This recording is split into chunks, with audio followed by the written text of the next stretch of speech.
क्या कोई इस बात पर यकीन करेगा कि इस वक्त मतलब मार्च 2026 में यूक्रेन के टैंकों में जो डीजल डाल रहा है, जिससे वो रशिया के खिलाफ अपनी इतनी बड़ी जंग लड़ रहे हैं, वो असल में उसी रूसी जमीन से निकला है जिस पर वो गोलियां बरसा रहे हैं। हाँ, मतलब ये सुनने में तो किसी हॉलीवुड सस्पेंस थ्रिलर का प्लॉट लगता है, पर सच तो ये है कि ये आज की सबसे बड़ी कूटनीतिक हकीकत है। हम अक्सर सोचते हैं ना कि युद्ध एक सीधी लकीर की तरह होता है, एक तरफ दुश्मन, दूसरी तरफ दोस्त। बिल्कुल ब्लैक एंड वाइट। वही तो, लेकिन आज की तारीख में वो लकीरें पूरी तरह से मिट चुकी हैं, सब कुछ ग्रे हो चुका है। और आज की इस गहन चर्चा का यानी इस डीप डाइव का मकसद ही यही है, इन उलझी हुई लकीरों को सुलझाना।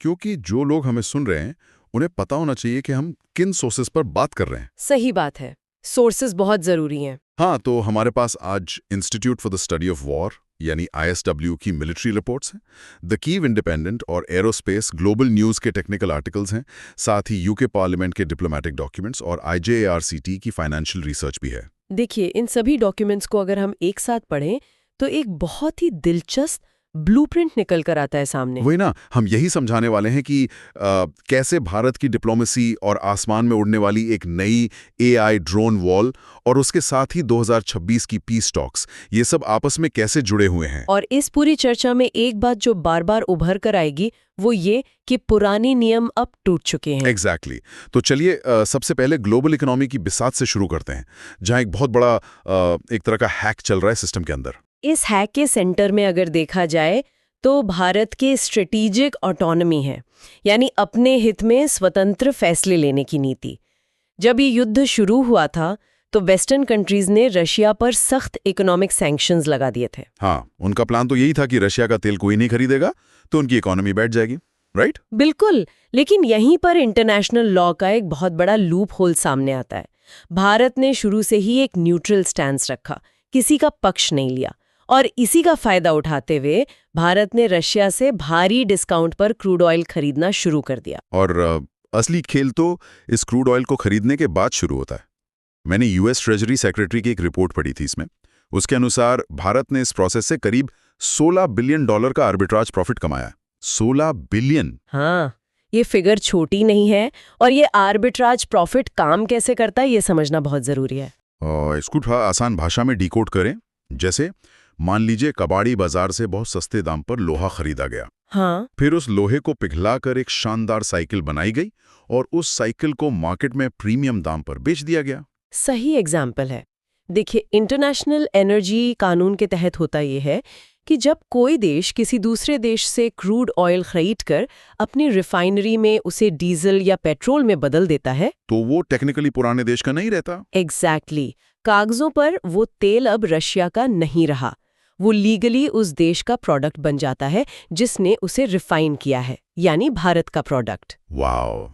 और इसी लीगल रास्ते से भारत ने रूसी कच्चे तेल को गुजरात और बाकी जगहों की रिफाइनरीज में डीजल में बदला और उसे सीधे यूरोप को बेचना शुरू कर दिया। और इसमें सबसे बड़ी आयरनिकल बात देखिए, जुलाई 2025 के आंकड़े बताते हैं कि यूक्रेन अपने टोटल डीजल इंपोर्ट का 15.5% हिस्सा भारत से खरीद रहा था। 15.5% मतलब जैसा मैंने शुरू में कहा, रशिया का कच्चा तेल भारत में रिफाइन होकर यूक्रेन के टैंकों में जा रहा है और उन्हीं को पावर दे रहा है। बिल्कुल, ये एक ऐसी जलेबी है जिसको समझना आसान नहीं है, पर यह सिर्फ इंटरनेशनल लेवल पर नहीं हो रहा है, इसका असर भारत के अंदर भी बहुत गहरा रहा है। सही पॉइंट उठाया आपने, क्योंकि कई लोग सोचते होंगे कि जब पूरी दुनिया में वर्ल्ड वॉर 3 जैसी टेंशन थी तो इंडियन स्टॉक मार्केट क्रैश क्यों नहीं हुआ? हाँ, लोग घबराए हुए थे। पर IJRCT की जो फाइनेंशियल रिसर्च हम देख रहे थे उसमें साफ लिखा है कि युद्ध की अनसर्टेनिटी के बावजूद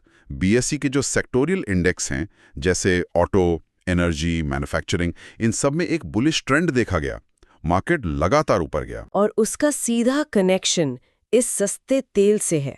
देखिए, जब इंडस्ट्री को रॉ मटेरियल और ट्रांसपोर्टेशन सस्ता पड़ता है तो उनकी लागत कम हो जाती है, प्रॉफिट मार्जिन बढ़ जाता है। एग्जैक्टली, कंपनीज का मुनाफा बढ़ा और इसी वजह से शेयर बाजार मजबूत बना रहा। ये दिखाता है कि दुनिया की इकोनॉमीज अब कितनी ज्यादा आपस में इंटरलिंक्ड हैं। और बात सिर्फ तेल तक ही रुकती तो ठीक था, वेस्टर्न कंट्रीज ने तो हाईटेक इक्विपमेंट्स पर भी बैन लगाया था ना, हाँ ताकि रशिया अपने हथियारों को अपग्रेड ना कर पाए। हाँ, लेकिन यहाँ भी एक लूपहोल निकल आया। ब्लूमबर्ग की रिपोर्ट बताती है कि भारत से रशिया को लगभग $434 मिलियन के हाईटेक इक्विपमेंट एक्सपोर्ट किए गए हैं। $434 मिलियन? ये मोस्टली श्रेया लाइफ साइंसेज जैसी कंपनीज के जरिए हुआ है ना, जिसमें डेल के एआई सर्वर्स और एनवीडिया के प्रोसेसर शामिल हैं। सही पकड़ा आपने। अब देखिए, ये सब डायरेक्ट हथियार नहीं है, इन्हें ड्यूअल यूज टेक्नोलॉजी कहा जाता है। ड्यूअल यूज मतलब जिसका दो तरह से इस्तेमाल हो सके। हाँ, यानी एक एनवीडिया प्रोसेसर का इस्तेमाल किसी हॉस्पिटल में डेटा प्रोसेस करने के लिए भी हो सकता है, और वही चिप किसी क्रूज मिसाइल के नेविगेशन सिस्टम में भी लग सकती है। पर जाहिर सी बात है कि अमेरिका और बाकी वेस्टर्न कंट्रीज इस पूरी खुली छूट को चुपचाप बैठकर तो नहीं देख रहे होंगे। बिल्कुल नहीं, और यही वजह है कि अमेरिका में डोनाल्ड ट्रंप एडमिनिस्ट्रेशन ने इस पर बहुत कड़े कदम उठाए हैं। उन्होंने डायरेक्टली इंडियन एक्सपोर्ट्स पर 50% का हेवी टैरिफ लगा दिया है। 50%? हाँ, ये तो बहुत बड़ा नंबर है। हाँ, उनका साफ कहना है कि न्यूट्रल स्टैंड्स के नाम पर ये जो इकोनॉमिक फायदा उठाया जा रहा है, ये ठीक नहीं है। तो इससे एक बड़ा सवाल दिमाग में आता है। मैं सोच रहा था कि एक तरफ तो भारत की इकोनॉमी बूम कर रही है इस सस्ते तेल और ट्रेड से, लेकिन दूसरी तरफ अमेरिका का इतना भारी प्रेशर और टैरिफ्स हैं। तो क्या किसी भी देश के लिए इस तरह की स्ट्रेटेजिक इकोनॉमी लंबे समय तक सस्टेनेबल हो सकती है? देखिए, डिप्लोमेसी में फैसले इमोशंस पर नहीं होते, नेशनल इंटरेस्ट सबसे ऊपर होता है, नफा नुकसान तौला जाता है। यानी प्योरली बिजनेस। बिल्कुल। जब तक सस्ते रूसी तेल और ट्रेड से होने वाला फायदा इन अमेरिकन टैरिफ से होने वाले नुकसान से ज्यादा है, तब तक ये बैलेंस बना रहेगा। ये एक डिप्लोमैटिक शॉक अब्जॉर्बर की तरह काम कर रहा है। मतलब पुरानी दुनिया का वो मॉडल अब खत्म हो गया, जहां एक सुपर पावर ऑर्डर देती थी और सब मानते थे। सही कहा। अब हर देश बीच का रास्ता निकाल रहा है। ये इकोनॉमी का हिस्सा तो बहुत दिलचस्प था कि कैसे पुराने भारी भरकम सिस्टम अब काम नहीं कर रहे हैं, लेकिन हैरानी की बात यह है कि एग्जैक्टली यही चीज आसमान में भी हो रही है, वॉर जोन में। हाँ, वहां तो टेक्निकल लैंडस्केप पूरी तरह से बदल चुका है। तो चलिए इकोनॉमी से निकलकर अब जरा सीधे बैटल ग्राउंड की तरफ चलते हैं। एरोस्पेस ग्लोबल न्यूज की एक रिपोर्ट एक नए संकट की तरफ इशारा कर रही है, एयर डिफेंस क्राइसिस। और इस संकट की जड़ें यूक्रेन में नहीं बल्कि मिडिल ईस्ट में है। इजराइल और ईरान के बीच जो कॉन्फ्लिक्ट इतना एस्केलेट हुआ, उसने यूक्रेन युद्ध को बहुत बुरी तरह से हिट किया है। वही तो, ग्लोबल सप्लाई चेन्स कैसे इंटरलिंक्ड हैं, इसका सबसे बड़ा एग्जाम्पल है ये। अमेरिका ने अपनी सबसे एडवांस्ड पैट्रियट मिसाइल जो यूक्रेन को मिलनी थी, उन्हें मिडल ईस्ट की सिक्योरिटी के लिए डाइवर्ट कर दिया। आंकड़े अगर आप देखें तो काफी शॉकिंग है। इजराइल ईरान कॉन्फ्लिक्ट में करीब 2000 पेट्रियट इंटरसेप्टर्स फायर किए गए, जबकि यूक्रेन को इन पिछले 5 सालों में अब तक सिर्फ 600 इंटरसेप्टर ही मिल पाए हैं। सिर्फ 600?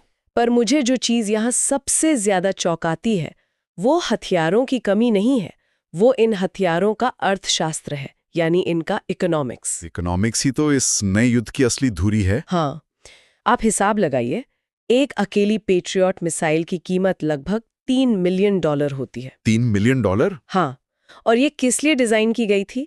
बड़ी बैलिस्टिक मिसाइल्स या फाइटर जेट्स को मार गिराने के लिए। पर रशिया ने अपनी स्ट्रैटेजी पूरी तरह बदल दी है। उन्होंने वो सस्ते वाले ड्रोन्स यूज करना शुरू कर दिए ना? सही कहा। वो आसमान से ईरानियन शाहिद ड्रोन्स के झुंड भेजते हैं, और एक शाहिद ड्रोन की कीमत कितनी होती है? सिर्फ $50,000। मतलब $3 मिलियन की एक भारी भरकम मिसाइल से $50,000 के एक सस्ते ड्रोन को मार गिराना, ये तो बिल्कुल बेवकूफ़ी है। हाँ, मतलब ये तो ऐसा मैच है जो किसी भी अमीर से अमीर देश का खजाना रातों रात खाली कर देगा। अगर दुश्मन रोजाना हजारों सस्ते ड्रोन्स भेज रहा है, तो आप हर एक के पीछे करोड़ों रुपए की मिसाइल तो नहीं दाग सकते। और इसी खौफनाक रियलिटी ने एक ऐसी नई टेक्नोलॉजी को जन्म दिया है जो कल तक हम सिर्फ साइंस फिक्शन मूवीज में देखते थे। दुनिया की पहली AI drone wall. AI drone wall, ये सुनने में कितना फ्यूचरिस्टिक लगता है। मैंने पढ़ा था इसके बारे में कि फ्रांस की एक कंपनी है एट्रेड, जो इसको यूक्रेन में डिप्लॉय कर रही है। तो जरा समझाइए, ये ड्रोन वॉल एक्चुअली काम कैसे करती है? ये कोई दीवार तो नहीं है? नहीं, ईंट पत्थर की दीवार नहीं है ये। इसको ना ह्यूमन बॉडी के इम्यून सिस्टम से समझते हैं। अच्छा, रोग प्रतिरोधक क्षमता से। हाँ, जैसे जब हमारी बॉडी में कोई वायरस अटैक करता है, तो व्हाइट ब्लड सेल्स अपने आप उस वायरस को पहचानकर उस पर टूट पड़ते हैं। ड्रोन वॉल एग्जैक्टली इसी कॉन्सेप्ट पर बेस्ड है। ये दर्जनों सस्ते FPV ड्रोन्स का एक ऑटोनमस झुंड है जो हवा में उड़ता रहता है। वेट यार, एक मिनट रोकते हैं। ये FPV ड्रोन्स क्या होते हैं? जो लोग सुन रहे हैं उनके लिए थोड़ा क्लियर कर देते हैं। FPV यानी फर्स्ट पर्सन व्यू। आपने अक्सर देखा होगा शादियों में या YouTube वीडियोस में कुछ लोग आंखों पर वो VR चश्मा पहनकर ड्रोन उड़ाते हैं। हाँ, जिससे उन्हें लगता है कि वो खुद ड्रोन के अंदर बैठे हैं। एग्जैक्टली। तो यूक्रेन वॉर के शुरुआती सालों में वहां के सोल्जर्स ने क्या किया कि इन्हीं सस्ते FPV ड्रोन्स के आगे एक्सप्लोजिव्स बांध दिए और उनको रिमोट से उड़ाकर टैंकों पर मिसाइल की तरह गिरा दिया। ओह, जुगाड़ एक तरह का। हाँ, लेकिन ये जो नई ड्रोन वॉल है, इसमें एक बहुत बड़ा टेक जंप है। अब वहां जमीन पर कोई सोल्जर चश्मा पहनकर जॉयस्टिक नहीं पकड़े हुए। तो फिर इनको उड़ा कौन रहा है? पायलट की सीट पर अब आर्टिफिशियल इंटेलिजेंस बैठा है। क्या आप बात कर रहे हैं? मतलब पूरे का पूरा सिस्टम ऑटोमेटेड है? बिल्कुल। जैसे ही ग्राउंड रेडार पर किसी रूसी ड्रोन या ग्लाइड बॉम्ब का सिग्नल मिलता है, ये सस्ते FPV ड्रोन्स का झुंड ऑटोमेटिकली लॉन्च हो जाता है। इन्हें किसी ह्यूमन की जरूरत नहीं है। ये आपस में कम्युनिकेट करते हैं, टारगेट को लॉक करते हैं और हवा में ही जाकर दुश्मन के ड्रोन से टकराकर उसको खत्म कर देते हैं। ये सुनने में तो बहुत एडवांस लग रहा है, पर मेरी समझ में एक बात नहीं आ रही। मॉडर्न वॉरफेयर में तो दुश्मन सबसे पहले GPS सिग्नल को ही जैम करता है ना? अगर GPS काम ही नहीं करेगा तो ये AI ड्रोन्स हवा में रास्ता कैसे ढूंढते हैं? वो तो अंधे हो जाएंगे। यही तो इस अतरे टेक्नोलॉजी का सबसे बड़ा गेम चेंजर हिस्सा है, जिसे मशीन विजन कहते हैं। Machine vision? हाँ, इन ड्रोन्स को रास्ता देखने के लिए किसी सैटेलाइट या GPS सिग्नल की जरूरत ही नहीं है। इनके सिस्टम मेमोरी में उस पूरे इलाके के हाई रेजोल्यूशन 3D मैप्स पहले से फीड करके रखे जाते हैं। अच्छा। तो जब ये ड्रोन उड़ता है, इसका ऑनबोर्ड कैमरा नीचे जमीन को देखता है।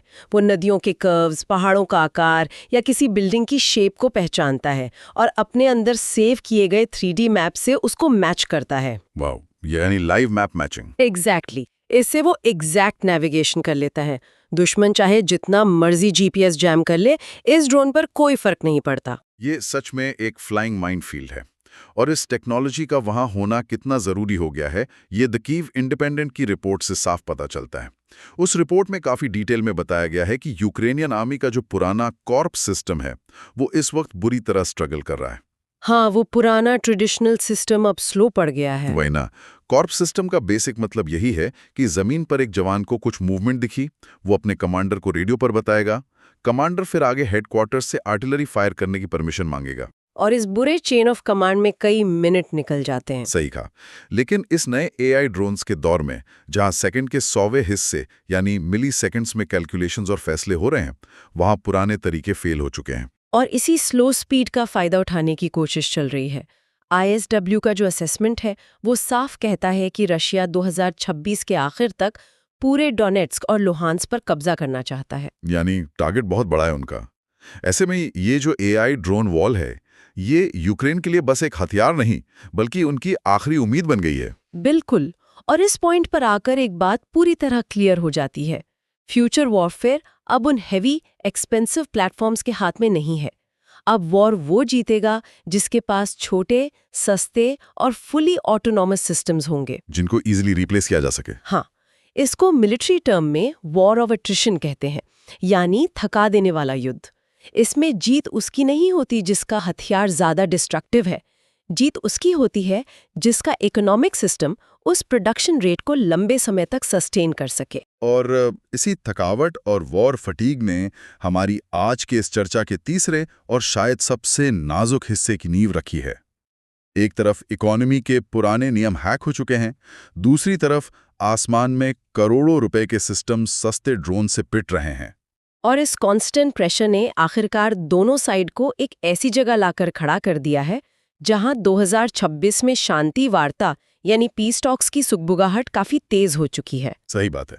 और ये जो पीस टॉक्स की बात हो रही है, ये सिर्फ नेताओं के बंद कमरों तक सीमित नहीं है, जनता भी यही चाहती है।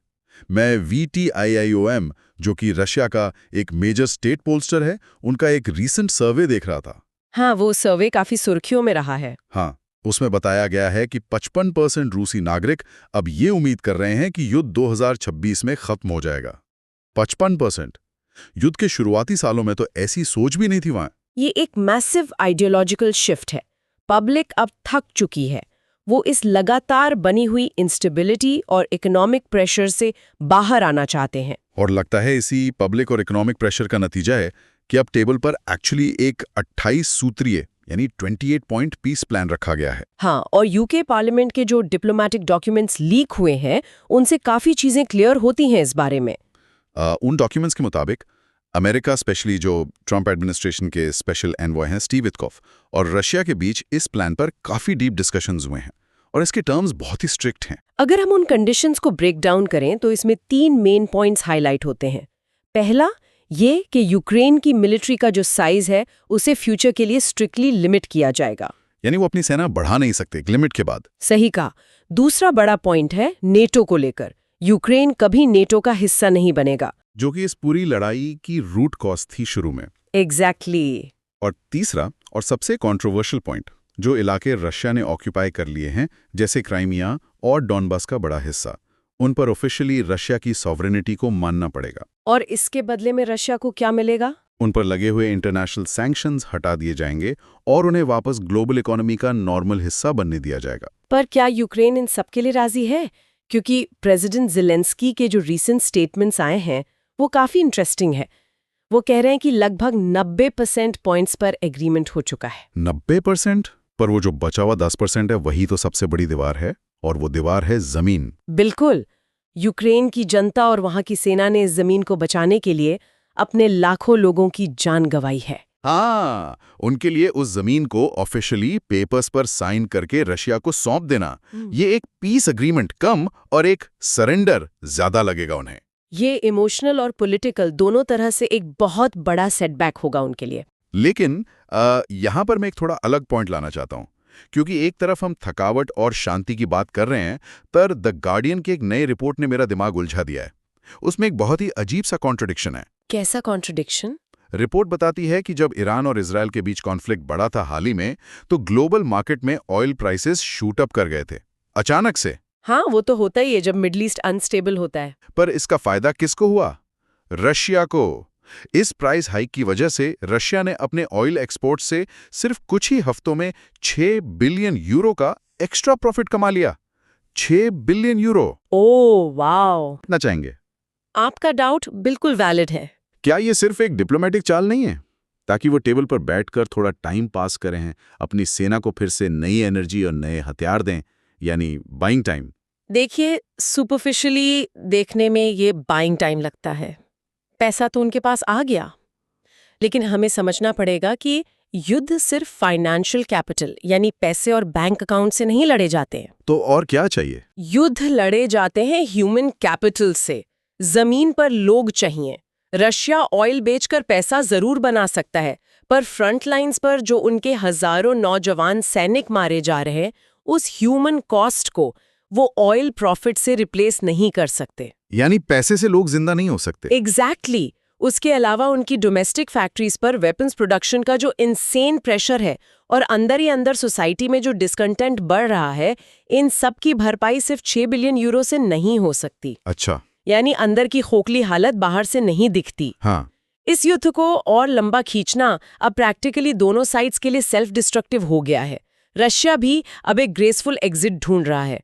वो चाहते हैं कि उन्होंने जो इलाके अब तक जीते हैं, कम से कम उन्हें लीगली सिक्योर कर लें ताकि जनता को एक विक्ट्री दिखा सके। तो अगर हम आज के इन तमाम सोर्सेज, मिलिट्री, इकोनॉमिक और डिप्लोमेटिक, इन सबको एक धागे में पिरोकर देखें तो पूरी पिक्चर बिल्कुल शीशे की तरह साफ हो जाती है। और वो पिक्चर क्या कहती है? वो ये कहती है कि हमने देखा कैसे भारत जैसी इमर्जिंग शक्तियों ने इंटरनेशनल लॉज के लूप होल्स से ऐसे रास्ते निकाले जिन्होंने स्ट्रिक्ट वेस्टर्न सैंक्शंस को पूरी तरह बेअसर कर दिया। सही बात है। फिर हमने देखा कि कैसे करोड़ों डॉलर की एडवांस्ड मिसाइल्स की जगह अब महज कुछ $1000 के ऑटोनॉमस AI ड्रोन्स ने ले लिए हैं। आसमान में एक ड्रोन वॉल बन चुकी है जिसने पूरी वॉर की इकोनॉमिक्स और टैक्टिक्स ही बदल दी। बिल्कुल।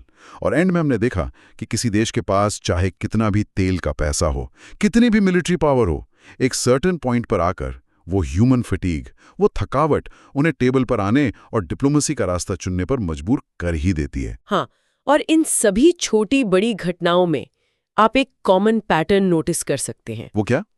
चाहे वो हमारी ग्लोबल इकोनॉमी हो या फिर ट्रेडिशनल मिलिट्री स्ट्रक्चर्स, ये जो पुराने मैसिव और सेंट्रलाइज सिस्टम्स थे ना, ये सब अब छोटे, फास्ट और डिसेंट्रलाइज्ड ऑप्शंस के सामने वीक पड़ते जा रहे हैं। और पता है, यही वो एग्जैक्ट आहा मोमेंट है जिसे लेकर मैं आज के इस डीप डाइव को खत्म करना चाहता हूँ। बिल्कुल। जो लोग हमें सुन रहे हैं, जरा इस एक ख्याल को अपने जहन में रखिएगा। हम बचपन से हिस्ट्री की किताबों में पढ़ते आए हैं और सुनते आए हैं कि ये दुनिया हमेशा चंद बड़ी महाशक्तियों या सुपर पावर्स के इशारों पर नाचती है। वो जो चाहते हैं वही होता है। पर अब वैसा नहीं रहा। वही तो आज जब कोई छोटे से छोटा देश रातों रात बिना किसी सैटेलाइट की उड़ने वाली एक highly advanced autonomous AI drone wall खड़ी कर सकता है, जब कोई न्यूट्रल देश बिना एक भी गोली चलाए सिर्फ अपनी लोकल रिफाइनरीज के दम पर दो बड़ी युद्धरत महाशक्तियों की इकोनॉमी का सबसे जरूरी पहिया बन सकता है। सही बात है। तो ऐसे में सवाल ये उठता है कि क्या सच में अब इस दुनिया में कोई एक या दो महाशक्ति बची हैं? ये एक बहुत प्रोफाउंड सवाल है। या फिर क्या हम उस पुराने युग के अंत के गवाह बन रहे हैं, जहां सारी ताकत मुट्ठी भर देशों के पास होती थी? आज का युद्ध, आज की आर्टिफिशियल इंटेलिजेंस और आज की अजीबोगरीब इकोनॉमी इस बात का सबसे बड़ा सबूत है कि ये दुनिया अब पूरी तरह से डिसेंट्रलाइज्ड हो चुकी है, बिखरी हुई पर कनेक्टेड। एब्सोल्यूट पावर अब किसी एक के हाथ में नहीं है। एग्जैक्टली। ताकत अब उसके पास नहीं है जिसके पास सबसे बड़े हथियार हैं या जिसके पास सदियों पुराने बैंक्स हैं। असली ताकत अब उसके पास है जो इस कॉम्प्लेक्स सिस्टम को सबसे तेजी से और सबसे स्मार्टली हैक करना जानता है। और शायद इस तेजी से बदलती हुई नई दुनिया को अब हमें एक बिल्कुल नए नजरिए से देखने का वक्त आ गया है। आज की इस गहन चर्चा में हमारे साथ जुड़ने और इस डीप डाइव का हिस्सा बनने के लिए आप सभी का शुक्रिया।